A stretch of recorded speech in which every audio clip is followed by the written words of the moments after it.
আজকে যদি আমরা একটা নতুন অ্যাক্টিং এর ক্যারিকুলাম তৈরি করি, তাহলে তাতে কি কি থাকা উচিত? মানে একজন অ্যাক্টরের এখন ভবিষ্যৎ কি? তাতে কি ইনফ্লুয়েন্সার হওয়ার পদ্ধতিটাও দেখাতে হবে, বা রিলস করার রাস্তাটাও দেখিয়ে দিতে হবে?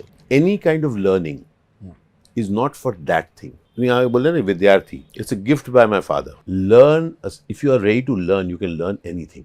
রিল একটা জিনিস হচ্ছে যেটা একটু দিন আগে ছিল না, একটু দিন পরে হতে পারে না থাকে। তো তোমাকে এটা জানা উচিত কি তুমি কি নিজেকে আরো এক্সপ্লোর করতে চাও, ওয়ার্ল্ডটাকে এক্সপ্লোর করতে চাও। দেখো স্টেনোগ্রাফি একসময় একটা হয়েছিল, এখন ওটা কোনো দরকার নেই। শর্ট হ্যান্ড, শর্ট হ্যান্ড ছিল, ওটা এখন দরকার নেই। তো সিমিলারলি ইমাজিন কত প্রফেশনস আছে যেটা এখন দরকার আছে, একটু দিন পরে নেই। আমি এটা জেনে নিয়েছি কি আমাদের সবাইকার জীবন আমাদের প্রফেশন থেকে লম্বা।